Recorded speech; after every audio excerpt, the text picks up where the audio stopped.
gaur asteartea da.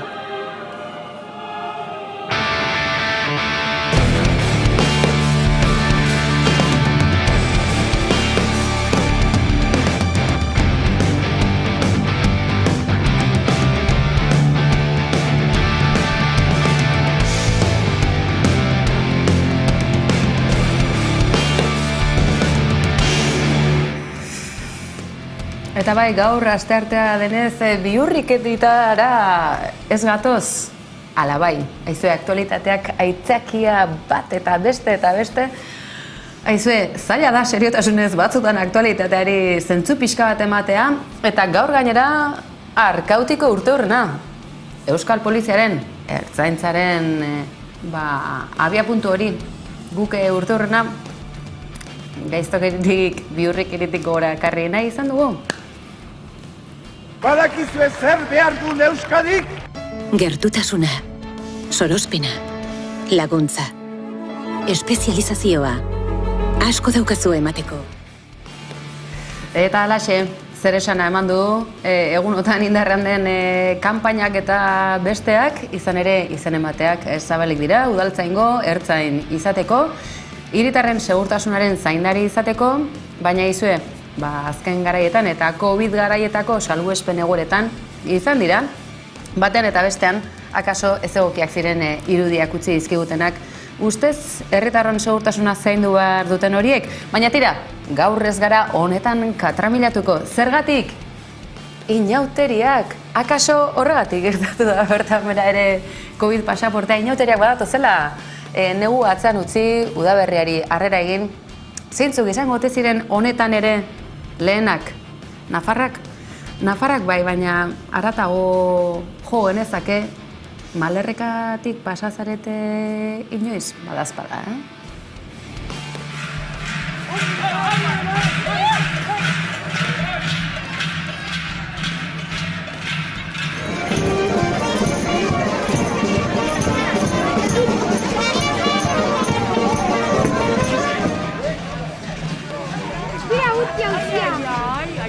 Utzi da hori, galtza eta gatxango.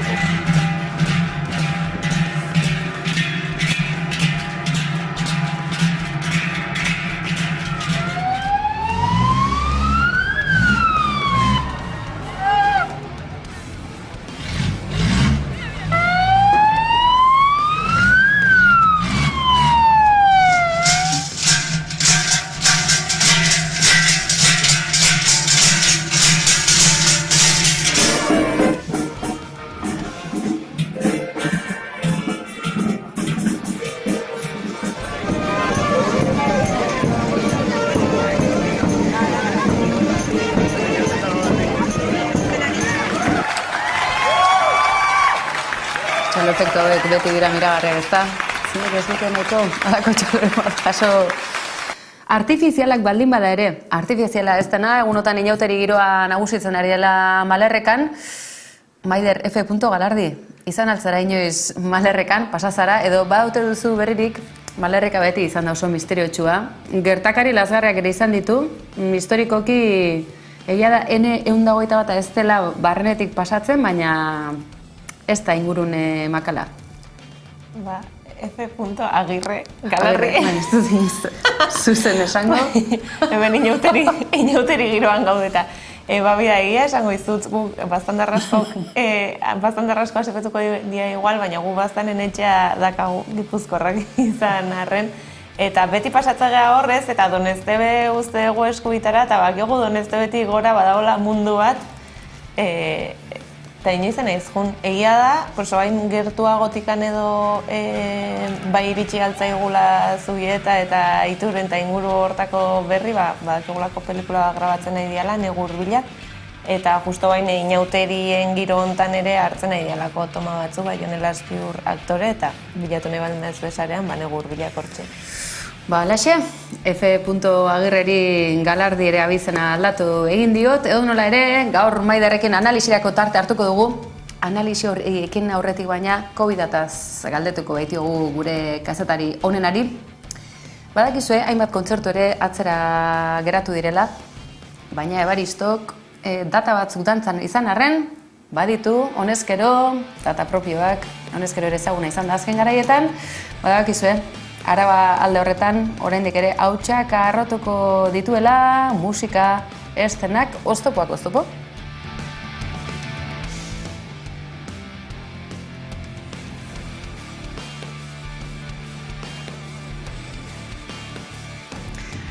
Eta esaten didaten bezala errekurso irudia besterik ez direla, baina zerbait ere entzungo dugu ba. Evaristoren azken kontzertutako irudiak baitira horiek, eta ikusten duzue, La Polla talde ezaguneko gidari eta tiratzailea, honezkero bueltan izango dela, aprila bukaera horretan izango da. Gasteizen ikusteke, ala eta guztiz ere, zer nolako egoeran egongoaren, datozen asteetan, hilabeteetan, gaurkoa bintzat, azken ordua edo bintzat, gaurko egunaren albiste nagusietako bat bada, COVID ziurtagiria bertan bera goitibera bota duela Euskal Autonomia Erkidegoko auzitegi gorenak. Maider?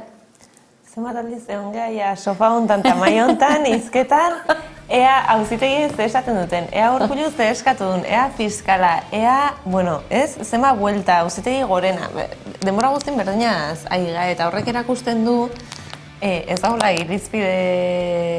irizpide konjuntorik, eta ez dagoela ere ez da oinarri zientifikoa handia hartzen dian erabakietan. Hau, Ana Galarragak esatezun aurrekoan egin genion podcastean ez, nola txerto ziurtagiriaren kontua, bueno, esan da, osasun ziurtagiria, ze Frantzian txerto ziurtagiria bihurtu baldin bada ere, hemen hegoaldean oraindik osasun ziurtagiria da, bueno, hori aztertu behartzela hainbat tokitatik. Bai juridikoki, baita ere etikoki eta baita ere osasun irizpideak aintzat hartu behartzeala, eta bueno, ikusi da, ez dula eragina handia izan, azkeneko hilabete honetan, 2 hilabeteia izango dira, martxan jarri zutenetik, berriak argitaratzen aurrekoan, ez dakindik txertatu gabe zuden horien zenbateko bat txertatu da, 3 gehiago txertatu da kasurik altuenetan, 20-30 urte arteko tarte horretan, eta guztira 30.000 lehen dosi berri jarri dira. Ana Galarragak aipatzen zuen, igual pasaportearen kontu honekin bi gauza nahi ziala lortu, bata intzidentzia gestea ikusi da ez dela bete nolabaiteko segurtasun faltsu bat ematen zulako tokietan eskatzea pasaportea, nahiz eta jakin gero transmisioa gertatzen dela, txertatuta egon arren, eta bestea, txertatu gabeko jendeari nolabait behar hori sortzea txertatzeko. Egiaz, esan dakoa, 30.000 persona gehiago hartu dute lehenbiziko dosia EAen, eta Ana Galarragak esatezun bezala, akaso oso zea konkretuan, hegoaldean, jada topera iritsi gara, ez? 84a txertoa hartu dezakeen biztan lehen 84a txertatuta baldin badago, zergatik jo punitivismotik eta zergatik jo seinalizaziotik, beste 6 hori txertatzeko nahi eta inkina hortara jakinda balore horiek ez dutela eragiten nolabait dagoen zea tasarekin, ez? Transmisio tasarekin. Alaxe kontuak eta komeriak, zalantzarik ez daukagu, honek ere entretenituta izango baituela, eta esamesak nora nahi zabalduta izango direla, eta honek ere egun batzutarako zerensan emango duela, kaleko aktualitatean, kaleko adituen analisietan, eta ikusteke edonola ere zertan geratzen dira neurriak, ze egia da ziurtagiriarena kolokan utzi duela auzitegiak, baina bestelako neurriak ez du mantentzeko asmoa du Jaurlaritzak, momentuz COVID gaitzaren ondorioak kontrolpean ez daudela argudiatuta. Gotzone Sagardui osasun sailburuak agerpena egin zuen ostiraleko labiren bileraren ostean, eta hauek izango dira 2 astez mantenduko diren neurri nagusiak. Beranduen, ordu batetan itxiko dira merkataritza, gizarte eta kultura jarduera guztiak. Lurralde historikoak baino eremu txikiagoko garraio publikoi abiatzeko azken ordu hau ezarriko zaie, gaurko ordu biak. 160ko edukiera muga ezartzen da mota guztietako establezimentu eta barrualdeko esparruetan. Gizarte, kultura edo kirol ekitaldietarako esparruetan gehienez ere 600 pertsona bildu ahal izango dira barrualdean eta 800 kanporaldean. Debekatu egiten da zutik konsumitzea eta mahai bakoitzeko edo mahai multzo bakoitzeko bezero taldeak gehienez ere 10 lagunera mugatzen dira. Euskal Autonomia Erkidegoko Justizia Auzitegi Nagusiak ordea atzera bota du COVID ziurtagiriaren indarraldia beste 2 astez luzatzeko eta eremu gehiagotara zabaltzeko Eusko Jaurlaritzak egindako eskaera. Auzitegiaren arabera, Jaurlaritzak ez du behar bezala justifikatu kutsatzeak saiesteko pasaporteak duen eraginkortasuna. Horren ondorioz, Euskal Autonomia Erkidegoan COVID ziurtagiriaren derrigortasuna bertan behera gelditu da.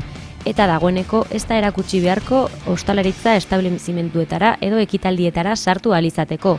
Era berean, ostalariek eta ekitaldien antolatzaileek ez dute eskatu beharko. Nafarroan bestalde, COVID ziurtagiria aurkezteko derrigortasunari eutsi dio Maria Txibiteren gobernuak.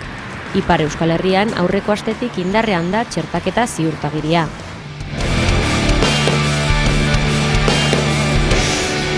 Eta osasun sailburu txitgo agurgarriaren mezaren ostean, bestelako mesa kontuetara, serio jarriko gara. Izan ere Elizaren abusuak hamarkadetan mendeak ere aipatu daitezke akaso, baina gure memoria rezenteari dagokionez behintzat, hamarkadetan Eliza Katolikoak bere azpiegitura, bere sistemaren baitan egindako abusu sistematikoen ikerketa bat da Madrilen eskatu dutenak, besteak beste, Kataluniako eta Euskal Herriko ordezkaritzek, bertan ordezkaritza duten talde politikoek sustatutako ekimena da, besteak beste, hasteko eta behin garrantzitsua ikertzen hastea, esate baterako, ez da, Maider? Bai, zuke aipatu ez duen bezala, Unidas Podemos EH Bildu eta RC-ren egitasmo bat da, martxan jarritakoa, eta zalantza zeon ea PSOE batuko zen, edo ez, garrantzitsua da PSOE batzea, gobernu taldearen gehiengoa eta presidentetza edukitzeaz gain, gero hori parlamentura joango dalako, eta horretik importantea zen urrats hori edo impulso hori ematea. Zalantzan zeon, PSOEk esatezun, zai zeola, kongresuko legelariek esaten zutenaren zai zeola, baina baiezkoa eman du, eta honek aukera emango du hoxe, ikerketa batzorde bat eratzeko. Ze testu ingurutan jaiotzen da? Hau, nik uste importantea dela testu inguruan jartzea. Jundan urrian argitaratu zen Frantzian, adibidez, sexu Eliza pederastiarekin zerikusia duten kasi 300.000 kasutako txosten bat, 1950-tik 2000-ra egindakoa. Eta, aipatu izan da, handik hilabete batzutara Frantzian nolabaiteko indemnizazioa emango zaiela biktima horiei. 300.000 oso zenbaki potoloa da. Aldi berean, Aita Santuak babesa adierazi zien Frantziako biktima horiei, eta momentu berean, Benedikto XVI aurreko Aita Santua edo Aita Santuen meritoa denak, 4 abusu kasuri muzin egin ziela edo esan izan da. Orduan, egia da, izan dela gai bat urte asko isilduta egon dana, eta oraintxe nolabai relevantzia bat hartzen nahi dela. Nik uste hori kontuan hartu behar dela ere bai, Espainian oain zeatik sortu dan edo sortu nahi duten ikerketa talde hori. Bestalde, inmatrikulazio legearen asunto hau ere gertatu zen, nola behaien edifizioak eta agian espropiatuak ziala eta Eliza prest dagoela hori bueltatzeko. Eta horregatik, Eliza haserre da orain batzorde honekin. Esan dute ez dutela babestuko, oraingoz ez dutela babestuko ikerketa batzorde hori. Eta, badakigu Elizak bere barne araudiak eta bere barne kodeak dituela, eta estatu laikoak bereak, ez? Orduan, Eliza kontrara jarrizkero, arriskua dago, ikerketa bide hori ez segitzeko behar dan bezala horregatik, EAJak eskatzen du beste modu batera egitea. Hor, oraindik, esan edetena da, notizi oso garrantzitsua dela, baina bide asko dagoela egiteko. Hala ere, zeatik da garrantzitsua. Gaur-gaurkoz, kazetari asko egindako lanagatik ezagutze dugu Euskal Herrian ere, Baionako apezpikuaren apaiz baten kasua, ezagutzen dugu ere Gaztelu, nola zen eskola hau? Gazteluetakoa, Nafarroan Lizarran ere aipatu izan da, baina Nafarroan beste kasu batzu daude, berriak egin ditu reportajeak, Alberto Barandiaranek ere idatzizun liburu bat. Zer hobetzen du kongresuan halako ikerketa batzorde bat sortzeak hobetzen du kontatzeaz gain, zuk aipatzen zenuen erantzukizun individual horretaz aparte, modu kolektiboan edo egitura batekin ematen zaiela babesa kontakizun horiei. Askotan biktimek kontatzearekin bakarrik ez behar dute aitortza bat eta erreparazio bat. Eta kasu hauetan, Elizarekin zerikusia duten sexu abusu edo pederastia kasuetan, kasu asko zehatuta daude ja, itxita daude, denboraz ez izten dialako. Orduan, halako batzorde bat egotea parlamentuan ahalbidetzen du behintzat nolabaiteko aitortza eta errekonozimendua ematea, nahiz eta juridikoki askok ezingo duten bide bat sei. Orduan horregatik handa garrantzitsua Espainiako Kongresuan ikerketa batzorde hau sortzea, eta horregatik ere badauka beldurra Elizak, eta normala dan bezala, biktimek ere badute beldurra gaia politizatzeko. Hori izango da erronka nagusia. Nahiz eta alderdiek bultzatutako ikerketa batzorde bat izan, nola bihurtu gauza independiente bat eta nola bai lana ondo egingo duna espektakulo eta zirko politiko guztiaz aparte. Egoera horren baitan ikusteke, Elizak esate baterako borondate ona erakusteko aukera badu immatrikulatutako guzti hori itzultzen hasten, esate baterako edota emakumeen erabakitze eskubideari dagokionean bestelako jarrera bat izaten, besteak beste ez direlako instituzio demokratiko bat. Eta antza, Elizak oraindik ere baditu feudalismo gareko ohitura batzuk ondo ezarrita, nola dio esaldi horrek Iglesia hemos topau. Ikusteke honek ere zer nolako bidea hartzen duen, ez baita aztekoa, tratua batari ala bestari desberdinare badela oraindik orain. Kongresuan hasiko den hori, akaso Euskal Herriko erakunde publikoetan ere abiapuntu interesgarri izan daiteke? Bai, hori ere ikusteke, ea hemengo ordezkaritzek zer nolako hausnarketa egiten duten, Madrilen abiatu daitekeen arrakala interesgarri horren aurrean, ez baita aztekoa, erorien Arana bera ere Elizak berak kudeatu duela, orain gutxi arte. Nola izten den zirkulo hemen, ez da? Tira, kontu hauek aipatuta, auzitegitatik ere izan da bestelakorik, Euskal preso hainbat berriz ere auzipetzeko bideak zabaldu nahian dabiltza zenbaitzu, bien bitartean, gerturatzeak gauzatzen ari diren heinean, Mirentxinek bere jarduna, behin betikoz, bukatutzat ematea erabaki du, Euskal presoen senide eta lagunak urtez urte, milioika kilometroz lagundu eta gero. Hotza maigabe bat baino latzago, ta urteak egun baino gehiago, 574 ohehut samina zabaltzan.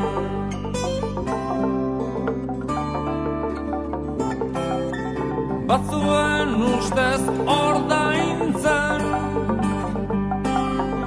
dagokien zigorra, maite dutenentzat berriz askatasuna izea, baina hori nork ulertarazi, etxean zai bakarrik denari, 574 taupada gehiago gure bihotzi.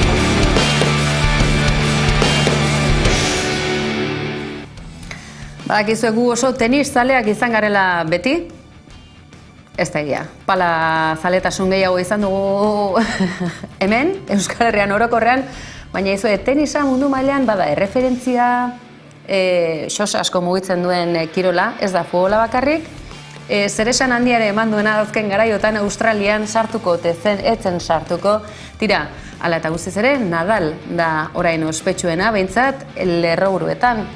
Gertatzen dena da, ez dakit noizbait pasa zaizuen. Gizonak lerroburuetan eta emakumeak azpi lerroburuetan, akaso letra txikian ere ez, noizbait pasa zaizue? Sekulakoa lortu du Rafa Nadal Mallorcako tenislariak. 21 Grand Slam txapelketa irabazten dituen lehenengo gizonezko tenislaria bilakatu zen igandean, Daniil Medvedev errusiarra irabazita 5 ordu erdiko lehia gogorrean. Ordura arte Novak Djokovic eta Roger Federer izarrekin berdinduta zegoen, baina bere 3. Australiako irekia irabazita berdinketa hautsi eta askok historiako tenislari onenaren etiketa jarri diote egunotan. Aldiz, kirola azarago, komunikabideek gaiari eman dioten tratamenduak ere sortu du zer esana igandetik ona. Izan ere, hainbat mediok historian lehen aldia dela nabarmendu dute tenislari batek 21 Grand Slam irabazi dituena, eta horrek soilik gizonezkoen tenisari dagokio. Nadal baino lehen, Margaret Court, Steffi Graf eta Serena Williamsek gailendu baitute marka hori. Hain zuzen, Court da titulu gehien lortu duena. 60 eta 70ko hamarkadetan 24 eskuratuta. Hurrengoa oraindik aktiboan dagoen Serena Williams da 23rekin, eta zerrendako 3. Steffi Graf 22rekin.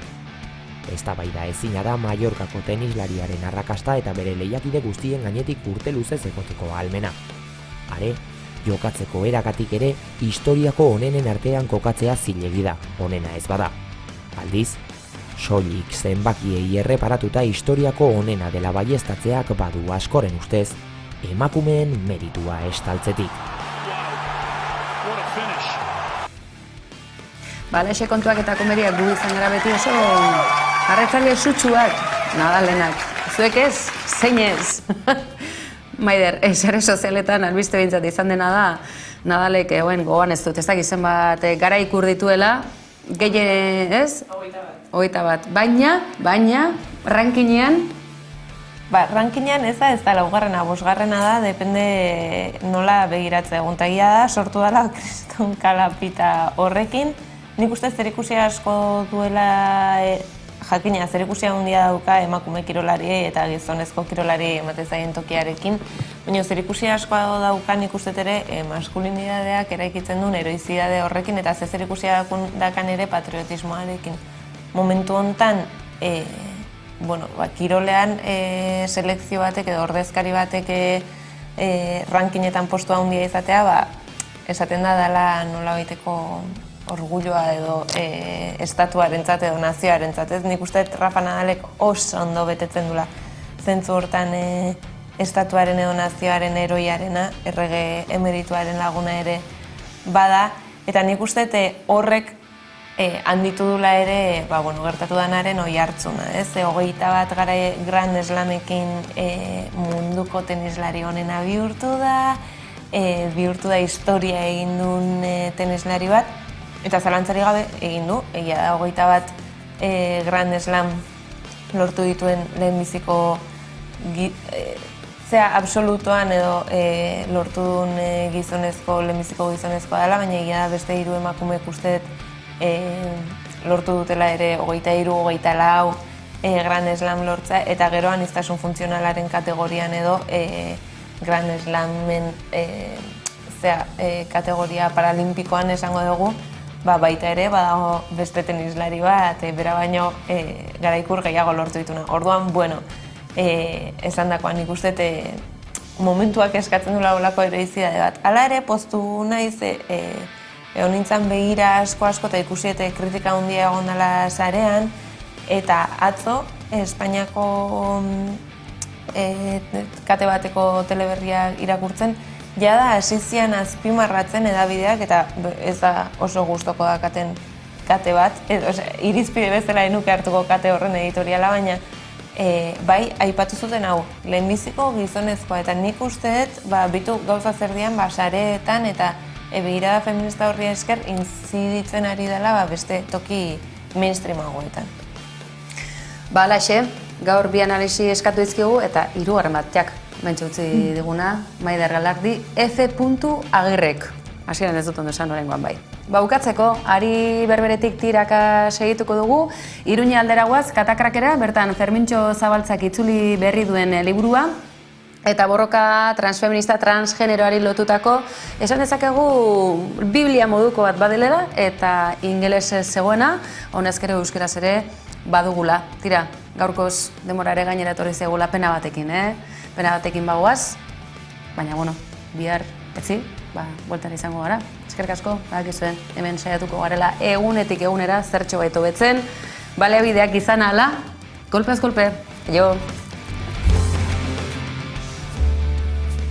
Liburu hau saiakera bada, Leslie Feinbergen saiakera bat, famatuena, borrokalari transgeneroak du izena, eta, bueno, gutxi gora bera egiten du halako historia ez osatu bat, transpersonei buruz, historian eta munduan. Leslie Feinbergek definitzen zuen bere burua, esan ez zela, lesbiana, emakumea lesbiana, marimutila, transa, judu sekularra, antifascista, komunista, eta, bueno, Leslie jaio zen Estatu Batuetan, bere biziaren parte handi bat bizi izan zuen New Yorkeko estatuan, eta, bueno, oso txikitatik berak bere hitzetan esan du oso neska maskulinoa zela, eta, bueno, nera bazaroan ikusi zuen emakumeak zituela gustoko, eta, bueno, hortaz aparte, militante bat zen, militante politiko bat, munduko langileen alderdiko kidea da zen, eta, bueno, hainbat saiakera ditu politikan, eta, beti ibili da lanean, ez bakarrik LGTB arloan, baizik eta, bere alderdi komunistaren barnean, kolonialismoaren kontra, beltzen eskubideen alde, emakumeen eskubideen alde. Esan duan bezala, berak ez du lortu eta ez zuen egin nahi ez da ere transen erabateko historia osoa eta kultura guztietan, hori oso lan zaila da, baina hala ere bizi guziko, berak esan du, liburu hau dela bere bizi guziaren emaitza, bizi guzia eman zuen dokumentatzen, berak bere bizipenetatik abiatuta, pentsatu zuen, ni bezalako gehiago izan dira historian zehar, edo bakarra naiz, edo bakarra gara, garai honetakoak eta Estatu Batuetakoak, eta hasi zen ikertzen, eta ikusi zuen bazirela transak, betidanik, historia guztian zehar, eta kultura guztietan, bazirela lekukotasunak, eta orduan ibili zen biltzen, argazkiak, dokumentuak, testigantzak, eta nolabait hori den, horren nolabaiteko laburpen bat edo, ez dakit, liburu hau da. Bai, liburu hau irakurritan ikuste dut, igual Estatu Batuekin alderatuz, transmugimendua, ez dakit behar bada, 20-25 urteko atzerapenean ez doala. Eta bai, ez dakit, nik uste dut oso gaurko gaiak agertzen dituela. Eta adibidez, batzutan ezkerreko eta feminismoko eragile batzuen artean sortzen duen ezin egona eta orain gertatzen ari da, Estatu Batuetan orain dela 25 urte gertatzen ari zena. Ezin dizut esan, biak oso desberdina dira. Bata novela, nik uste dut historiak eramaten zaituela, baina bestalde, igual irakurleak kutsatuko ditut, baina izugarri gogorra da novela, marimutila handi baten blusa. Eta saiakera berriz, ez zaitu harrapatzen novela batek bezala, baina ez dakit, ez da sekulako drama, kasi netako pozgarria da, hemen kontaktzen dituen gauzak ezagutzea, kasi gauza pozgarri bada, esperantza ematen du, eta ez dakit, oso liburu desbaina dira, baina biak asko gustatu zitzaizkidan. Nik lehenik saiakera irakurri nuen, eta ondoren novela. Ideia ez dakit komertziala izan zen esan, Leslieren liburuak euskaratu behar ditut. Eta pentsatu nuen, segurazki saltzeko errazagoa izanen da novela, eta orduan lehenik novela egin nuen. Katakraki eskerrak eman behar dizkiot, onartu zuelako argitaratzea. Eta pentsatu nuen, novela, segurazki novelak arrakasta handiagoa izanen du, eta ja behin egilea ezagututa, errazagoa sartuko da saiakera, eta ez dakit, hola izan zen. Ea bere liburu gehiago zuzen duzun, eta mila esker. Eskerrik asko zuei.